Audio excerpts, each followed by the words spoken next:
and ChivaHermanos, welcome back to another episode of We Go to Know You, the show where we want to know you and your story about being a ChivaHermano living outside Mexico. This one is a very interesting one because he doesn't live necessarily in the United States. He lives a little bit further. Stay tuned, don't go anywhere.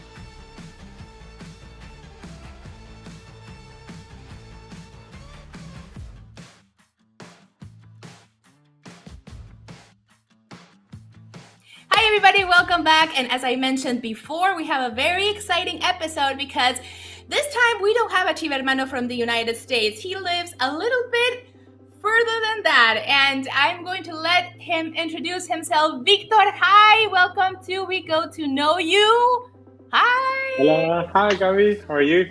I'm great. Thank you for being here, for accepting the invitation, and I'm so happy to have you here. So, we know each other from a side project that I had a while back, and I already know a little bit about his story, but I want him to tell it himself. So, Víctor, welcome to We Go to Know You, this space for ChivaHermanos that live outside Mexico. And first, I want you to tell us, where do you live?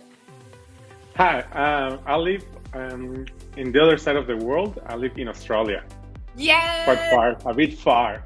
A little bit far. Every time I talk to ChivaHermanos in the United States and they are from North Carolina or New York, and I'm like, oh my gosh, that's far. Like, that's fairly far. We are actually in different time zones. But you, like, what time it is right now where you are?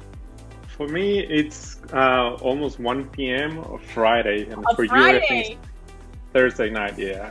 So we are recording this on a Thursday and it's already Friday for Víctor. So I thought it was very interesting to getting to know your story because I always ask ChivaHermanos that I have on this show, that I have the privilege to talking to on this show, what is your Chiva story, your background or whatever. But I thought, and it's mostly ChivaHermanos that live in the United States and that are Mexican American or first generation. And in your case, it's a little bit different. But what caught my attention and what every single time gets like my curiosity is because you live so far away. So let's start from the beginning, Víctor. So you were born in Mexico, right? In Michoacán. Yeah, I'm from Morelia, Michoacán, and I'm 34 years now. And I've been living in Australia for 7 years, maybe 8, I think. I'm losing track of time now because you're so far away in the time zone, so you keep, yeah, right? And I've been a Chivas fan all my life since I was a little kid. Since I started to like football when I was around 5-6 years. I started following Chivas. I remember the players back then, Ramon Ramirez, Tilon Chavez, and seeing the first, for me, the first championship they won in '97. That's one of the first memories I have.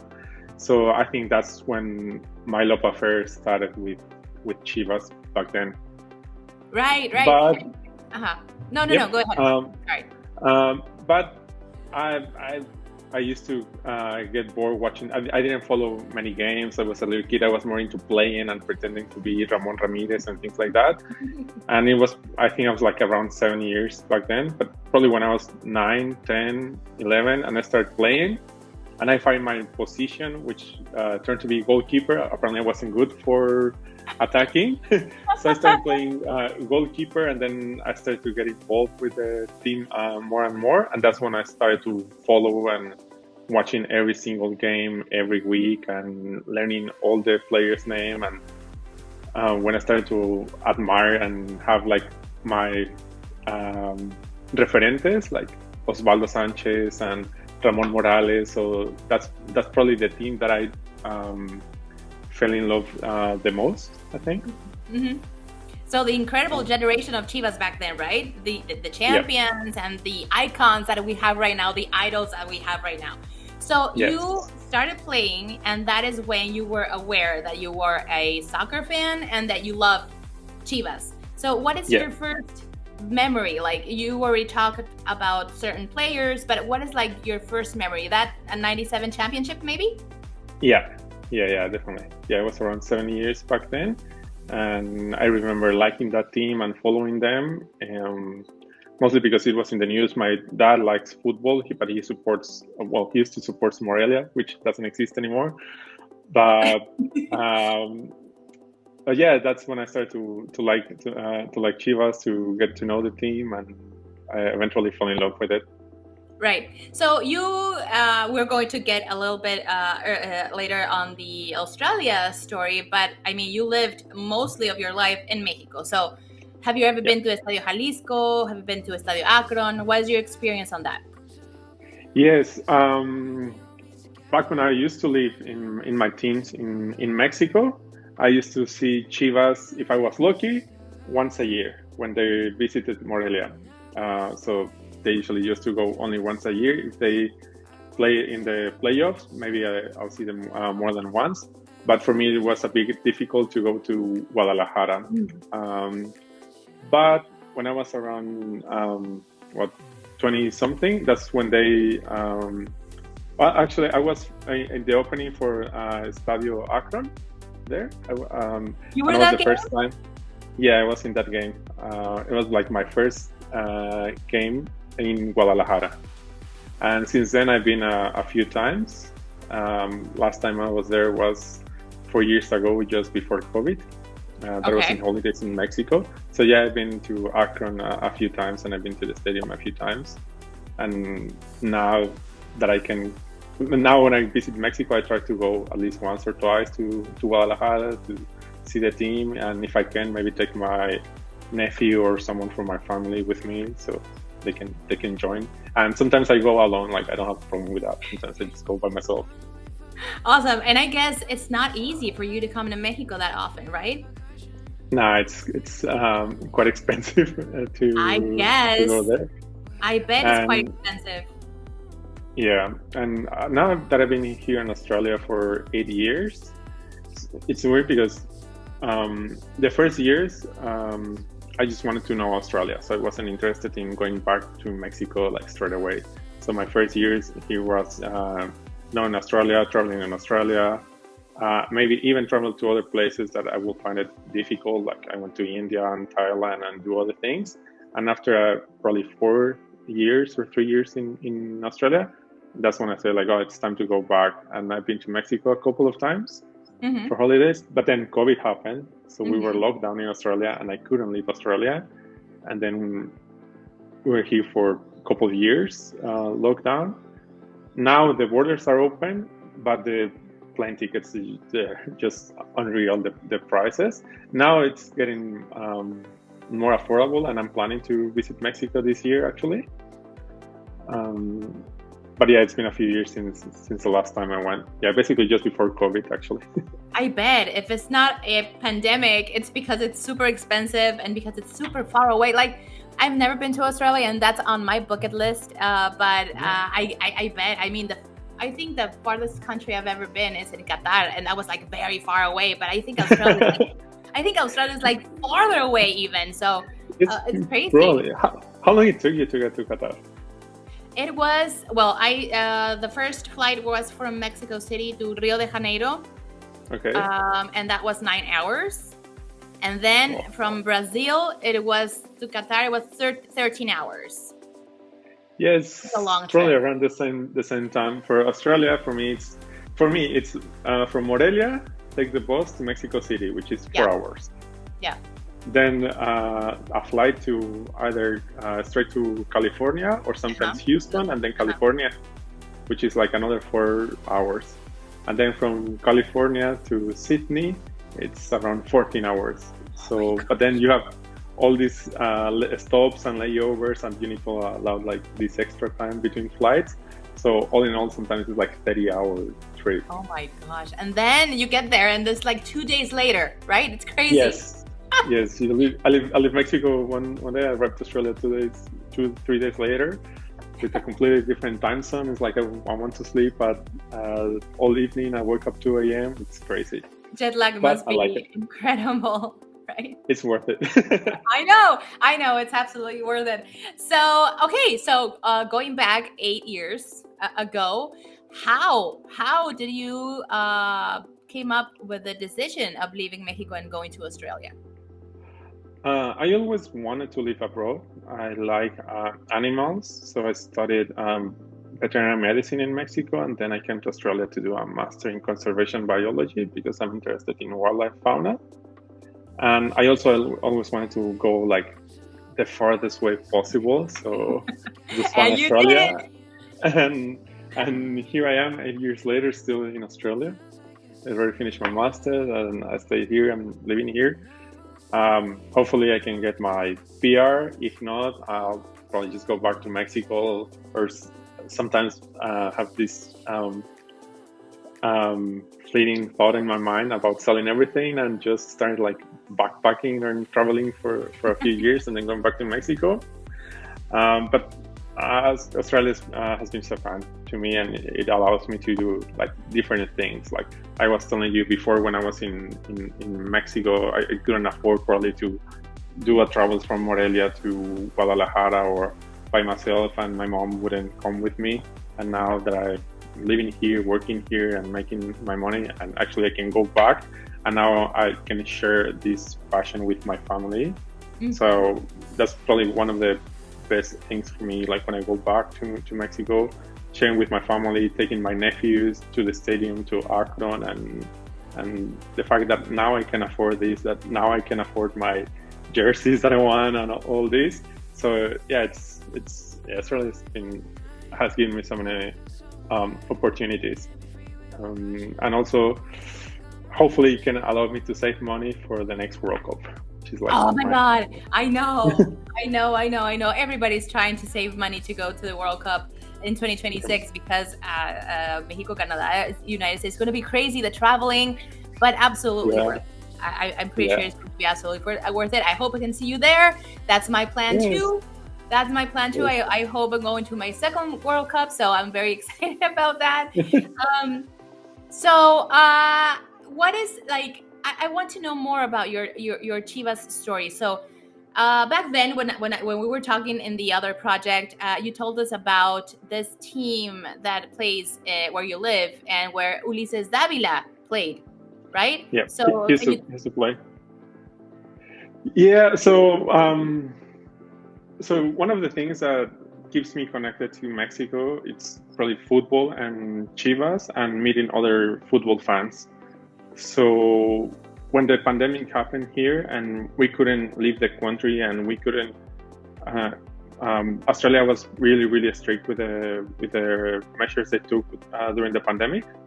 So we couldn't go to pubs, we couldn't go to restaurants, we couldn't do anything. And when they started to open and allowed events to happen again, it was mostly like open spaces, like stadiums.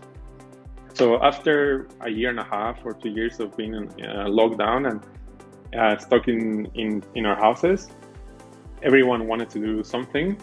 And I knew Ulises Davila was playing here because I just love football, so I just tried to follow them. And I always wanted to go see him on a game and say hi. So his team was actually based in New Zealand, but because of the pandemic, they moved to Sydney, where I live. So he was playing here every week. So then we posted on Facebook with other Mexicans, and we said like, oh, there's a Mexican player who's going to be playing here in Sydney this weekend. He used to play for Chivas, and everyone just jumped in.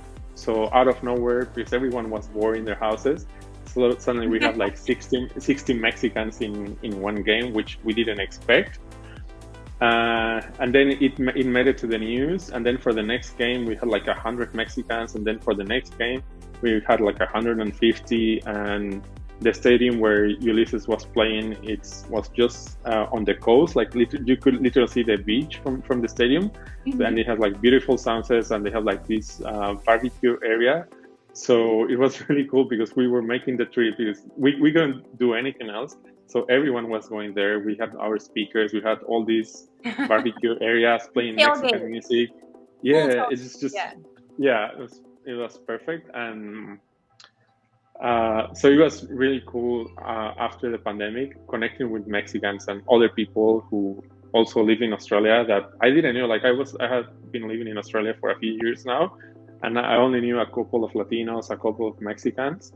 And suddenly, out of nowhere, it's like everyone was there, but it was just not. We were not connected, and we were not related. And suddenly, because of football, we were there, and now many of them are still my friends. Like out of the 150, I made friends with a few ones, and they're still really close friends. And we still hang out, and we still have like our group chats, and we chat about football. And from time to time, we gather to see another football games, and even other sporting events like the World Cup or box fights. We just go to the casino, like a sports bar, and so it's been really cool seeing the community coming together just because of because of football, man. Yeah, that blows my mind, but at a certain point, I'm not surprised because you can see like everywhere you go, or every time there's a sports event where there's Mexicans or Mexico plays or something or someone big here in Mexico, and you go to Australia, to India, to Qatar, and you see so many Mexicans. Like, it's crazy. So right now that you were talking about that, there were like 150 Mexicans gathering for this game, like, and I'm pretty sure there's plenty of more. So you still keep in touch with them. Yeah, and there's people. So Australia has this is really good with immigrants in the sense that they allow people to come, but people come to study or to work, and usually they stay a short time, and some of them go back. So it's like coming like waves of people coming and then leaving. So some of them are back in Mexico, some other people are arriving, but it's everyone stays now connected, like this community, because of football. And and it's surprising being here and finding people like actually being wearing my Chivas jersey in the street, and then other Mexicans says hi, like I'm just walking down the street and say like, oh, Chivas, hi. And then what blew my mind when I came to Australia, it was not only Mexicans, but there's heaps of immigrants here. So there's people from Middle East and India and other places, and they follow a lot the Premier League. So they know a lot of British teams. So because of Chicharito, they knew Chivas, so they recognized my jersey, and it was really crazy for me, like really mind blowing. Like these people from completely different backgrounds, completely different places of the world, like not connected, not with no connection to Mexico at all, recognizing my jersey or asking me, "Oh, is that where the team where Chicharito used to play?" It's like they're not completely sure sometimes, but they know it. Like, oh, that's Chicharito. That's familiar. The guy, the Mexican from Manchester United. Is like, yeah, that's this is one. So that blew my mind a lot. So yeah, it happens often when I'm on the street wearing my jersey that other people recognize. And also people from South America, like I have friends from Chile, people from Argentina, people who like River and they remember when Chivas beat Boca and they know. So that's really crazy for me. So it's it also filled me with like this sense of pride of being like this Mexican team and seeing the potential of the brand and seeing that it's a brand and it's a team with international reach and that it can reach so many markets. And I think it's there just about to explode or to make it like worldwide into other markets, because more and more I start to see other people following them. Like I was telling you about these Mexicans. There's some Mexican girls who are now married with an Australian, and it was fun meeting them. And they were wearing the Chivas jersey, and we have the pictures, and they're there like other people from other countries that are not Mexicans trying to follow the team. That's really cool to see. It's very cool to see that, as you said, that a lot of people may not know a lot about Chivas, of course, and history and stuff like that, but they recognize it because very important players like Chicharito went to play with Manchester, with Real Madrid. Like, he is an international figure. And Chivas as a club and its history and its legacy, I mean, it's one of the most important clubs with more history in the world. So it's very like you said, like it makes us very proud to be ChivaHermanos and be able to go to the other side of the world or other countries and see people wearing the Chivas jersey, and maybe even from far away, like, hey, ChivaHermano, yeah, ChivaHermano, like that's very, very cool to see. So Yeah. it's very exciting to listen to you say exactly this, because you are literally on the other side of the world, and being able to wear your Chivas jersey and share that experience with other Mexicans and other ChivaHermanos, it's so, so, so cool. And this is what this show exactly is about, like bringing ChivaHermanos from anywhere in the world really together and make this community of ChivaHermanos, not only because a lot of times it happens that people don't understand why we do this kind of content in English, but it's precisely because of that, because we want to go way further than just Mexico and way further than just Spanish, because there are only there are like 5 million ChivaHermanos only in the United States, and as we know now, all over the world. We already interviewed Dan, the man, you know him. Yeah. I see him quite often now. It's like an old friend I met because of Chivas and being on Twitter, and now every time, like when he comes to Sydney, like we hang out, or if I go to Western Australia, like just a couple of months, I was having a beer with him, and yeah, that's really cool. It's really cool to see that, and especially ChivaHermanos that are not Mexican, like being able to see them embrace these colors and this crest and the history behind the club is very exciting to see. And okay, time is flying. We are already in the 21-minute mark, but I want to ask you now from the present. So what are your impressions right now of Chivas? What do you wish for Chivas? We were recently in a final. We are doing pretty good. We are starting to get back on track, being at the top of the general table and all of that. Like what we exactly want to see from Chivas every season, right? So what is your impression at the moment of Chivas, and what do you expect from Chivas in the near future? I think we're like in a process, like I'm not sure if I should call it like a transformation, like, but I think they're in a process, and I actually believe in the process, and I think the team is on the right path, even if the results are not like, we had like some good weeks and then a couple of bad weeks. So hopefully in the future we can get more consistent. But I think the formula is there. I like, at least what I like now is from a year that we were on the final to this to the present, like to today, I can trace like a certain plan or certain consistency with the coaching and the players and the profile. Like I can see they're working towards something instead of just scrapping everything and starting from zero. So that's something I like. That's something hopefully we can see the results in the foreseeable future, and hopefully we can just celebrate another championship soon. Hopefully. That's every ChivaHermano's wish in the near future. And who is your favorite player at the moment?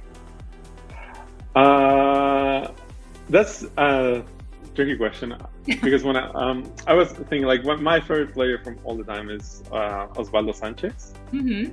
But from present, I'm completely in love with Chivas Femenil. So I think there's something about the women's team that I still find like so, I'm not sure it sounds right, like romantic, in the sense that I can see the players are in love with the team. So just, for example, like Licha Cervantes, listening to her, that's just something I love, like listen to her, know all the history of Chivas, and listen to her talking about Chivas. So if I have to pick a favorite player, it's between Jaramillo, Licha, Blanca Felix. So like right now, those are my favorite ones. And if I have to pick up one from the men's team, probably Chicharito, because of what he represents. I'm so happy you said.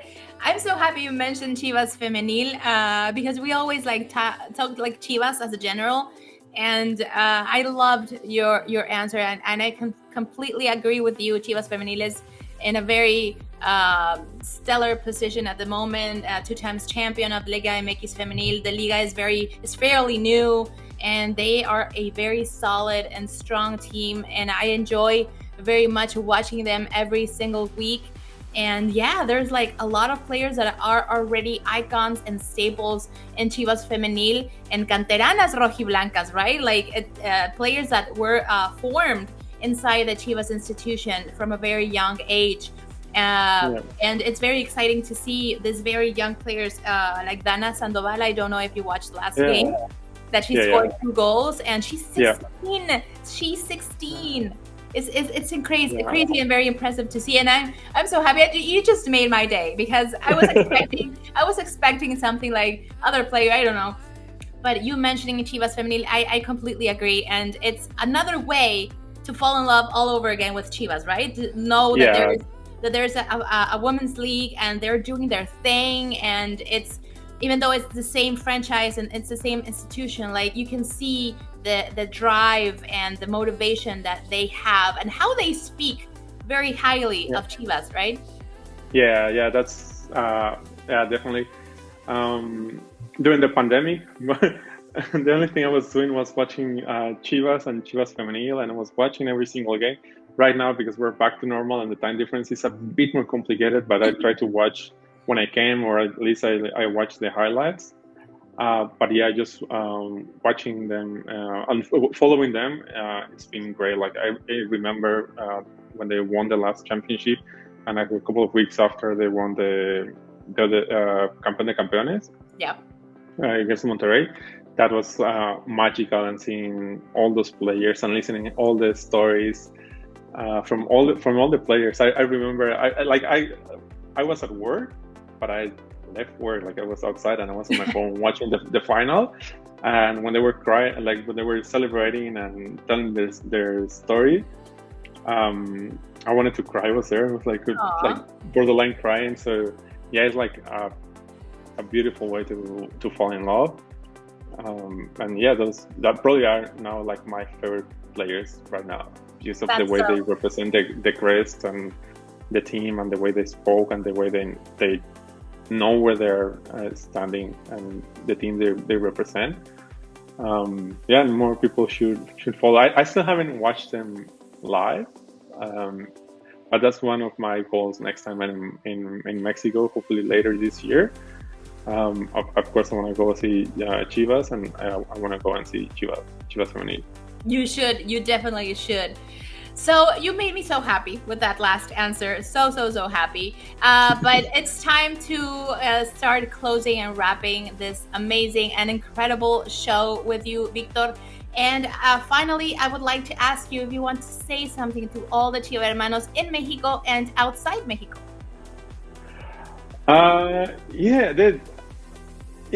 Regardless of the situation of the team, if it's going good, if it's going bad, we have like this whole history to be proud, and what the team represents, and the values and the crest. So when you go outside, you take some perspective. So what can I say is like just value the team, like aprecienlo, like I don't know, I don't have the word for it, but just like be grateful that you guys are there, that you can follow in, that you guys have that. For me, Chivas has been like a way to stay in touch with Mexico and with my Mexican roots, and I'm happy to see this growing, all the content that Chivas is creating, not only these interviews in English, but all the production they do in Chivas TV with the Tras del Rebaño. So they should, I think they should value, like all the fans, they should value all that. And yeah, like we're everywhere, and in this globalized world, I think Chivas is taking the steps in the right direction, because Mexicans now we're everywhere, and recently just a lot of talk between dual nationalities. And yeah, like some of the fans should be more open to and embrace the people who are abroad. Me, I'm abroad, I'm still Mexican. And if tomorrow, of course, if I ever have a kid and they're born in Australia, I'm sure they will be Mexican and they're probably good for the team. And they should feel welcome. Like all the fan base should embrace all these like different identities that we're connecting to this single team. I love it. I absolutely love it. And thank you so much for taking your time. And because it's like 1 p.m. to 1-ish in the afternoon on Friday for you. So we try to make this work to your better timing. And I'm very glad that you were able to talk to me and talk to every ChivaHermano out there, that stay connected and stay proud and stay and acknowledge the team, and because we love these colors and we love Chivas and we love everything about it, regardless if you're in Mexico, in the United States, in Australia, in India, whatever it is that you are, you never lose the passion for the team you love, right? Yep. So Vic, I am so happy and so glad that you were here. Thank you so much. And thank you for watching. And don't forget to subscribe to our official YouTube channel and follow us on all our social media platforms, and share this and every single Chivas content. I will see you very soon, Chiva Hermanos, signing off.